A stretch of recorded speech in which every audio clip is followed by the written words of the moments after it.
This is item 6, SB 966.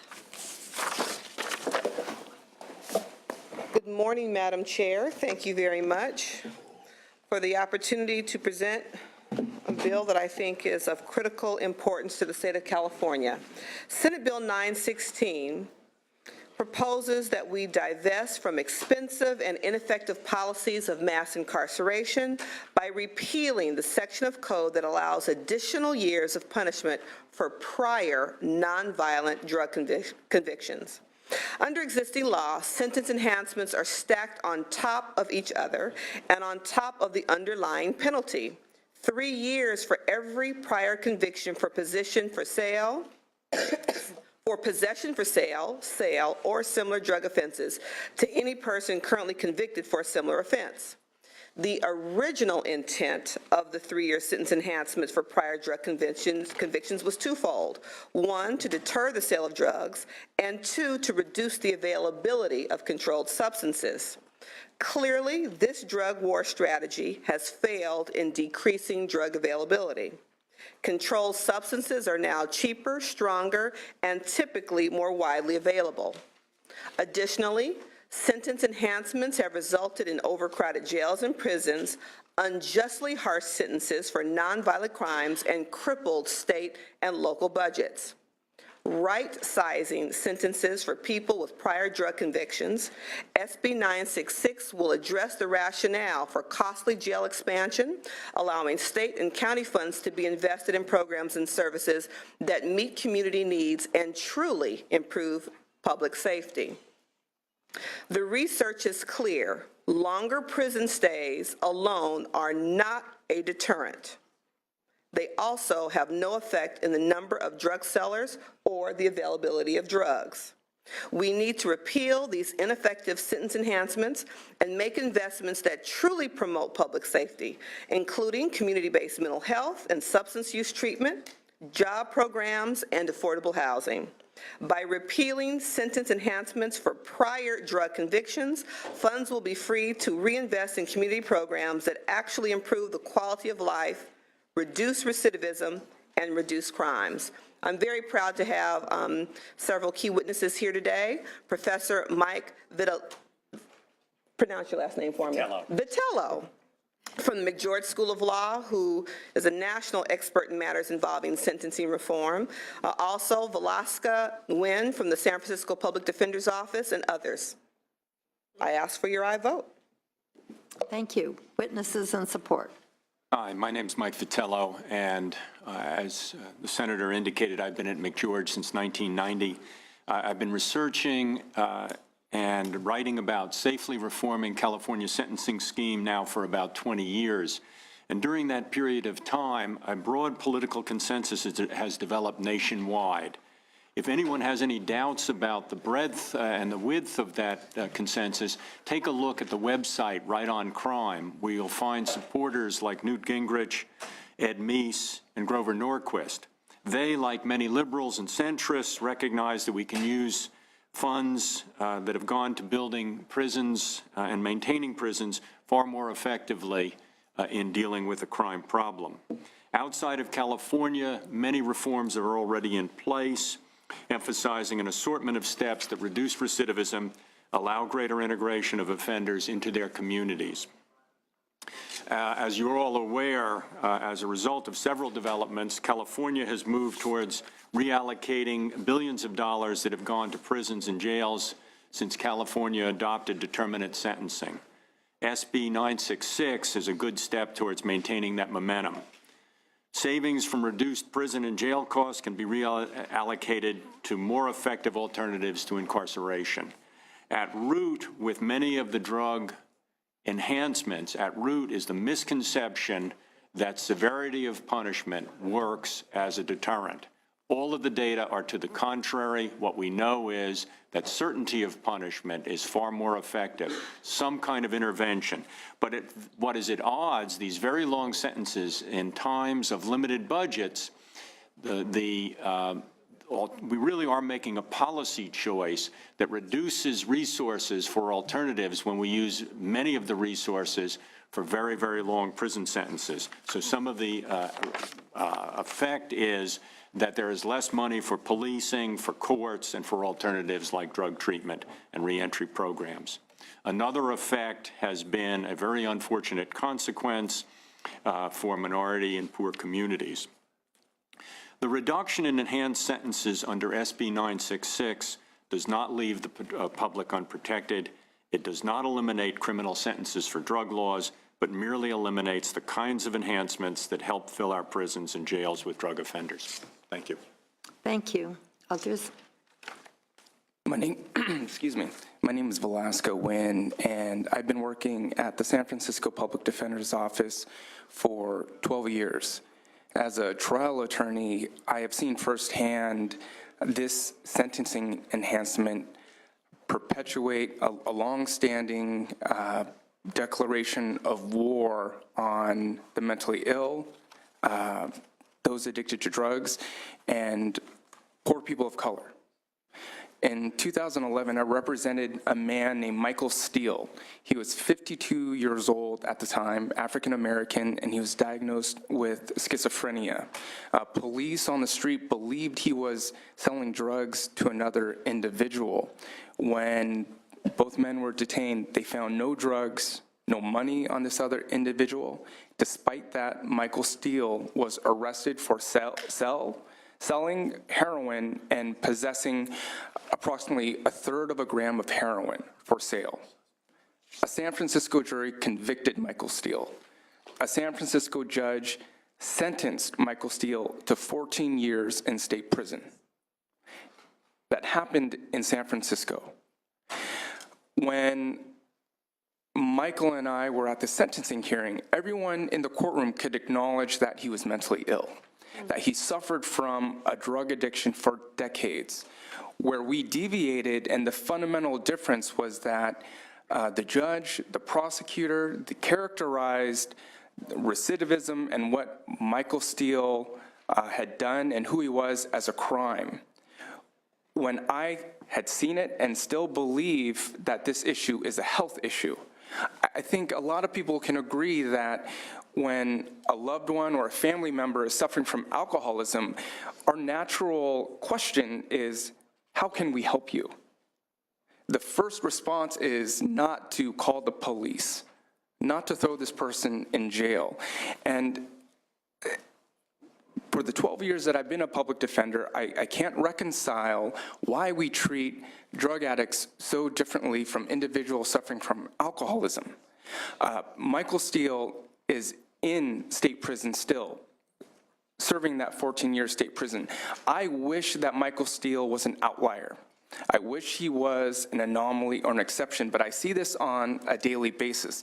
Just last week, I had a client in a very similar situation, and bail was set at $200,000 for an individual who was a drug addict, suffered from mental illness, and I'm not proud that I pleaded him to probation and a drug sale conviction, but when he's facing 17 years in state prison, he does not want to be the next Michael Steele. And the majority of my caseload are individuals like Michael Steele.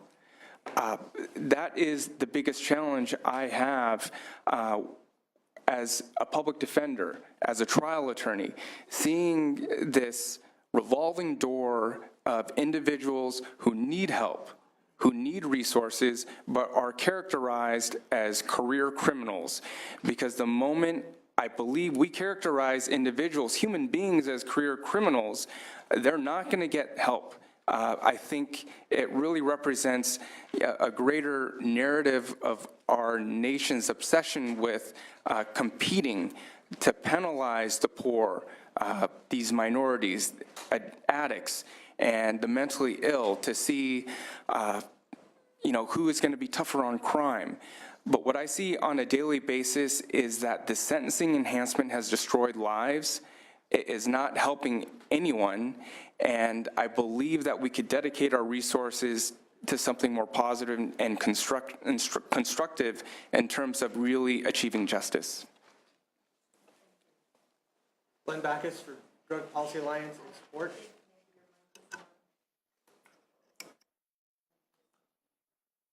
Glenn Backus, Drug Policy Alliance in support. Madam Chair? You can just do Me Too's.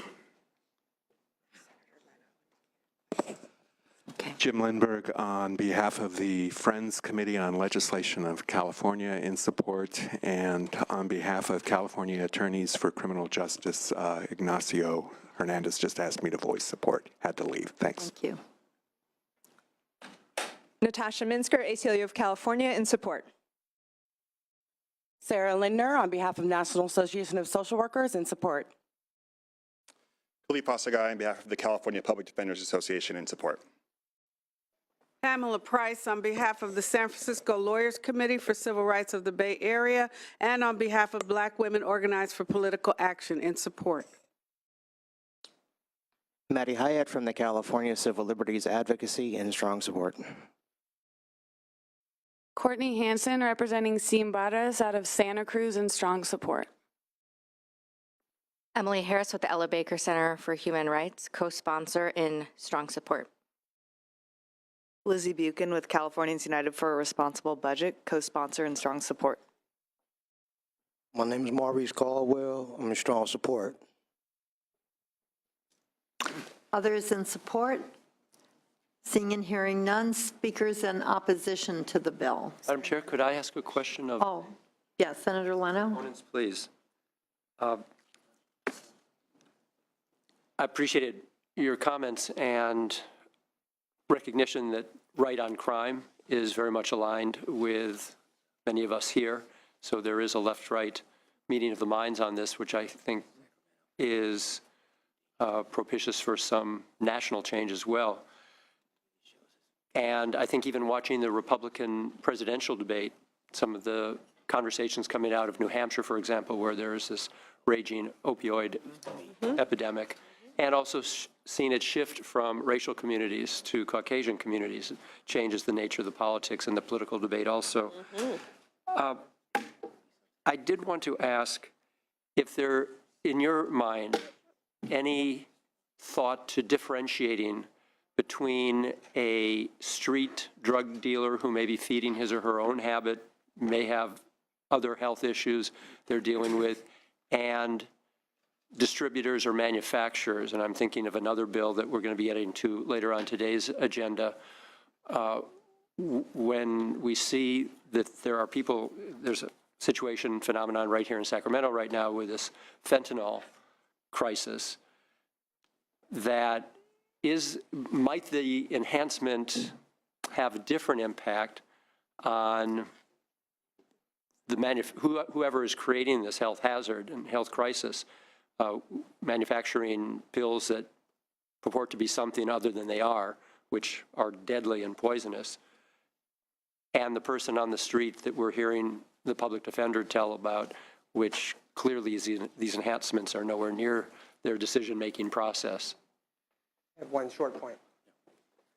Briefly, the bill does not change the penalty for weight or mass. If someone is a manufacturer or producer and they're operating with weight or gallons in the case of a fluid, these enhancements will still be on the books and not affected by this bill. So, and without getting into the details of it because we're not there yet, but might that be informative for us when we're considering this other bill that wants to enhance or expand the use of enhancements for fentanyl? In any type of case where there is a large amount of drugs being trafficked or produced or manufactured, there are both federal and state penalties that are available to punish that without changes today. So I guess the answer to my question is there is a way to differentiate between the two. Under state law and federal law. That's helpful. Thank you. And this bill seeks to eliminate enhancements for prior convictions. We're not talking about enhancements across the board. Or prior. Prior. Right. And I would like to be added as a co-author. I appreciate that. Thank you. Thank you. Okay, opposition, please. And some of the supporters may wish to remain at the table in case there are additional questions. You don't have to come back. Thank you. Kim?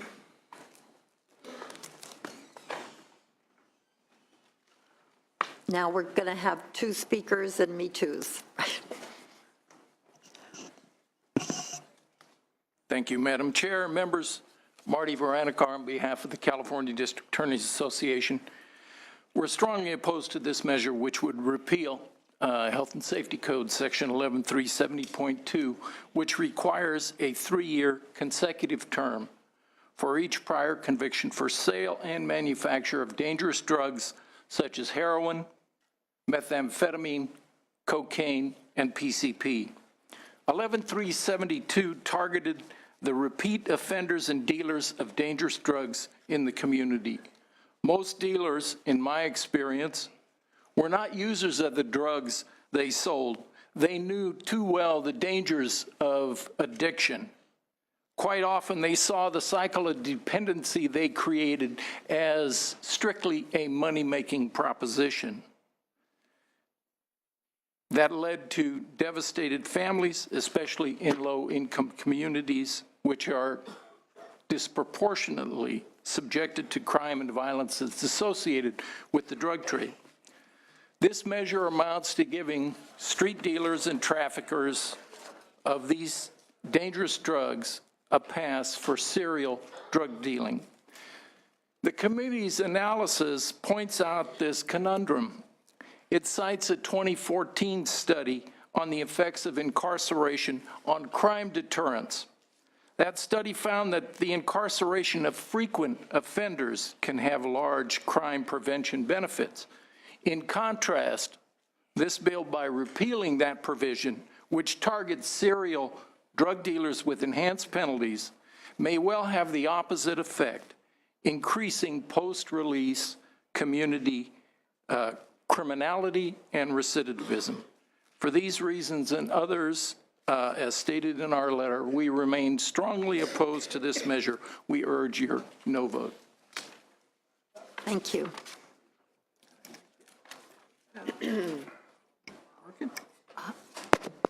Yes. Madam Chair, Senate, Mr. Leno,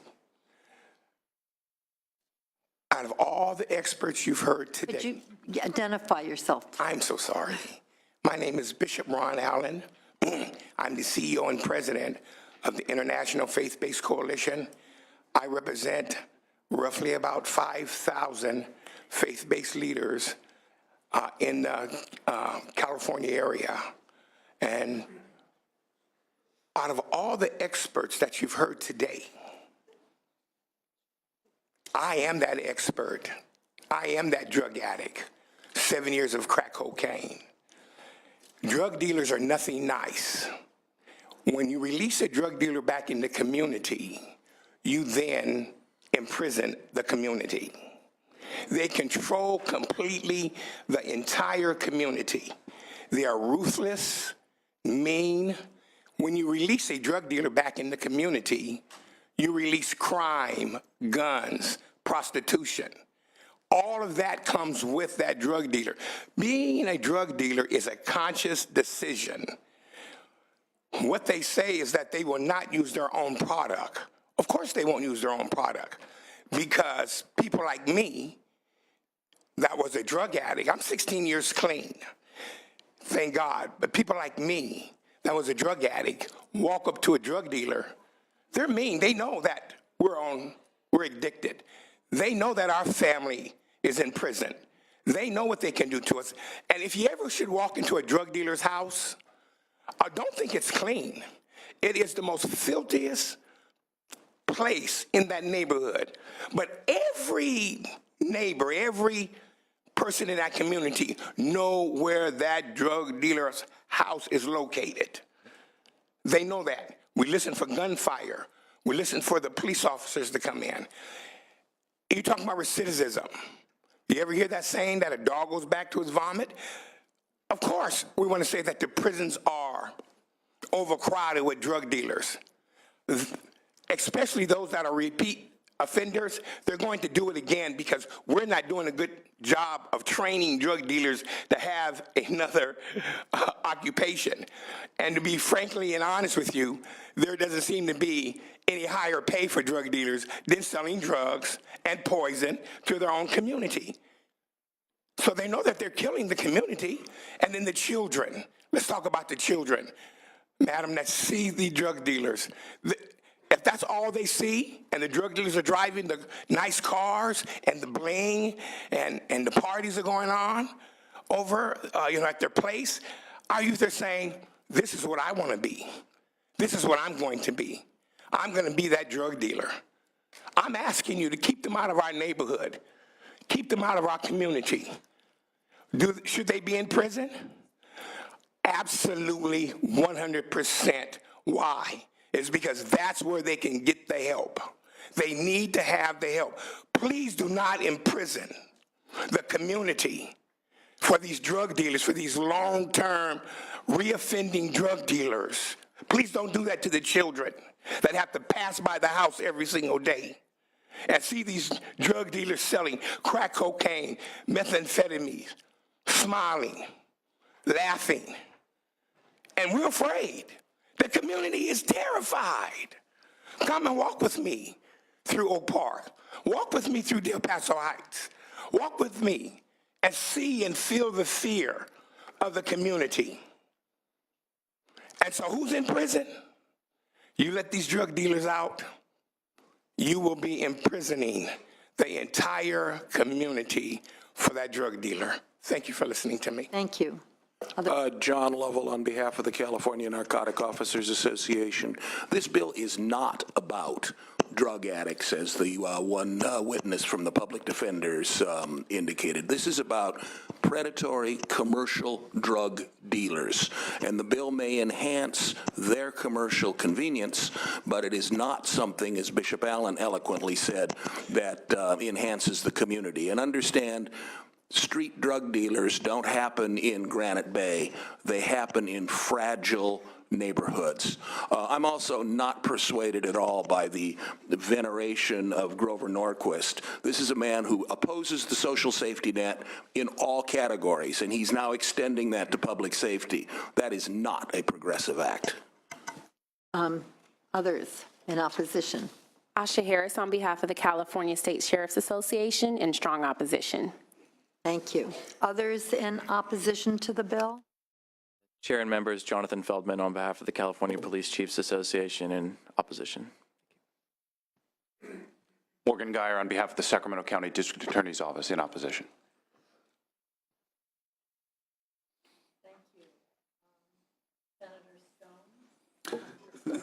Thank you, Madam Chair. Just a few comments. I've always believed there needs to be consequences to crimes. And I really relate to the comments that the good bishop made here today. I appreciate your testimony, sir. Thank you for coming forward. And I've seen the devastation of drugs in the community, and he's absolutely right. By letting these illicit drug dealers have a light sentence, they're not consequences. I just recently took a trip to Malaysia. I don't know if any of you have been to Malaysia before. But as we were landing, we got a customs declaration. And in that customs declaration, it said, if you are bringing any illegal drugs into this country, it is punishable by death. Now, I'm not here today to advocate that we should put to death our drug dealers, but I'm here to advocate that we need, I think, stronger punishments. There needs to be deterrence. And I do believe that if a drug dealer gives or sells a drug that has a fatality associated with it, that there should be enhancements to that drug dealer. We have a crisis going on in this country with a drug called fentanyl. And for those of you that are not familiar with what fentanyl is, it is a narcotic, a synthetic narcotic, that is 100 times more potent than morphine. And what's happening is that these kids are experimenting with these drugs, thinking that they're less potent, like Vicodin or Norco, which we'll be talking about a little bit later. And their experimentation turns out to be one episode, and they're dead. These are cheap, toxic poisons that are being peddled on our kids, and it's killing them. I have a childhood friend whose son was found in his bed with experimenting with heroin. The needle was in his arm. They found their son dead in bed. with rigor mortis, nothing they could do. We need to stand up. I think the public would be outraged. I think they'd be angered because we're basically giving a get-out-of-jail-free card to these peddlers of these poisons, and their job is to get more customers with the most heinous addiction, maybe next to nicotine. Once you get a little appetite for narcotics, you're going to be hooked. You're expanding your base. Many of you heard me talk about my criticism of the state of California being business unfriendly. This is being business friendly to the wrong people. We need to hold these manufacturers, these distributors of these very dangerous drugs accountable. They need to fear that they're going to prison for a long time and not be eligible to be released early as a deterrent. I think we need to be strengthening our laws to make sure that we stop this this rise in the public acceptance of it's okay that these kids are hooked on drugs. You know, we're going to get them into rehabilitation. You know, I agree with you. I think we should get these kids on their first time they get addicted and they go to jail. They need a comprehensive system of intervention to try to share and treat their addiction and share with them the dangers of what they're doing. I think this is the wrong approach, with all due respects to my good friend from Los Angeles. We need to hold people accountable in this drug epidemic if we're going to get our arms wrapped around it. And for those reasons, I can't support the bill. Okay. Are there other questions or comments from members of the committee? Senator Monning? Question for the author. Yes, sir. Question for the author. Am I misreading this? Does this bill allow a free release from custody or sentencing? Sir, it does not. Thank you. Thank you. Thank you very much for that clarification. I think we are all concerned about the health and safety implications of illegal drug use and any kind of drug use that destroys a person internally. And as has been pointed out in another bill, alcoholism can be very much the same kind of destructive thing. I would simply point out that the enhancements we're discussing, number one, they apply to any amount of sale or even giving a drug to a person. We are not talking necessarily only about large-scale drug dealers. And these enhancements have been in place for quite a while, and our drug epidemic continues. They haven't worked.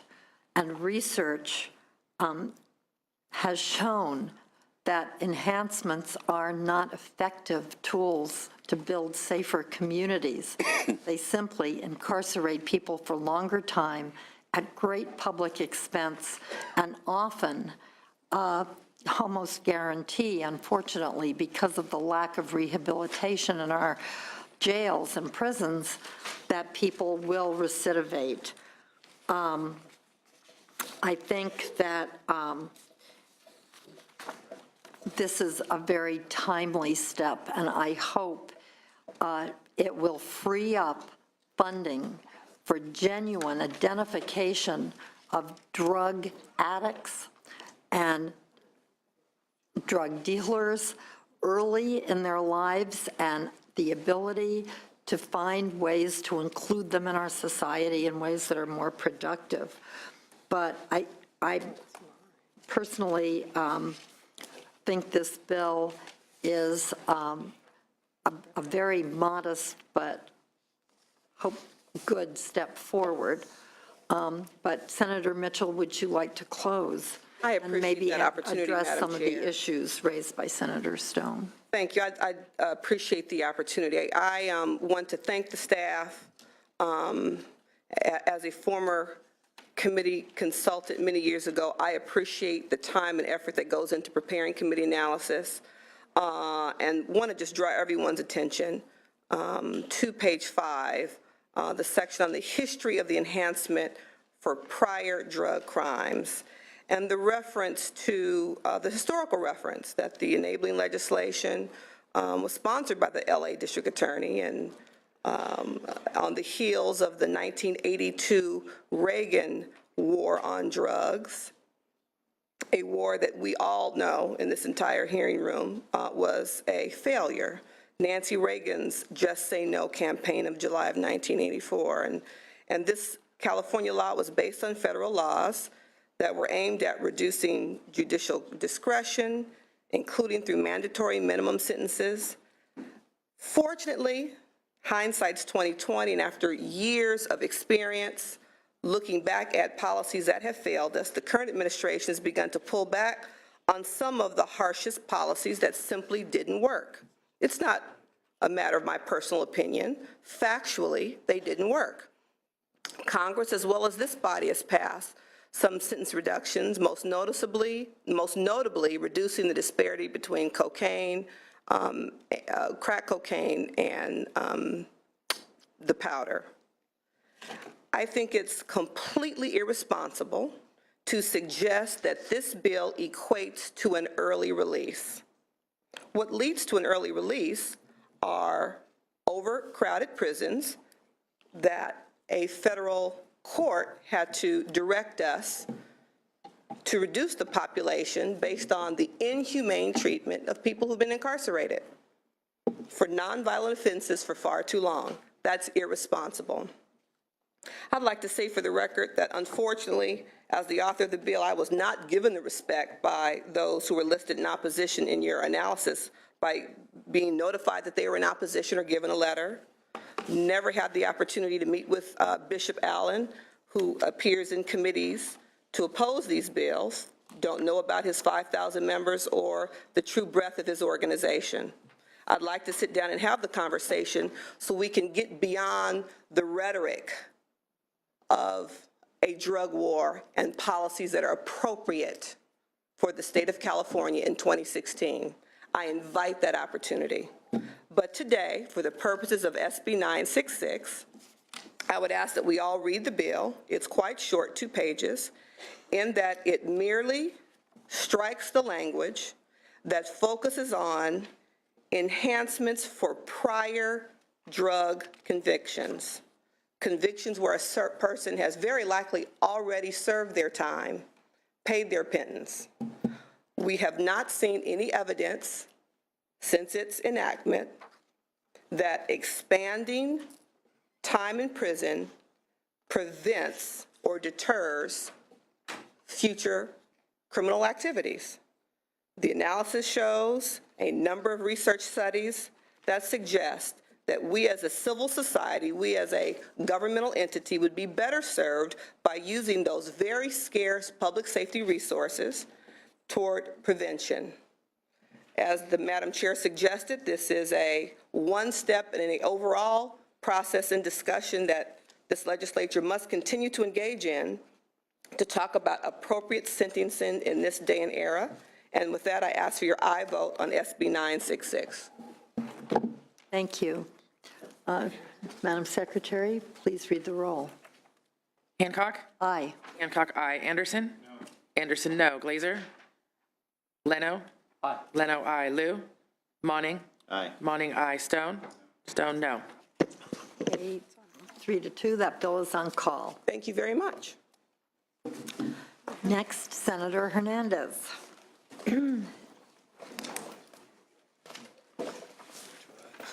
Item 7. Well, that's drug. This is drug day, gun day. Just don't mix up, make it really be dangerous. Right.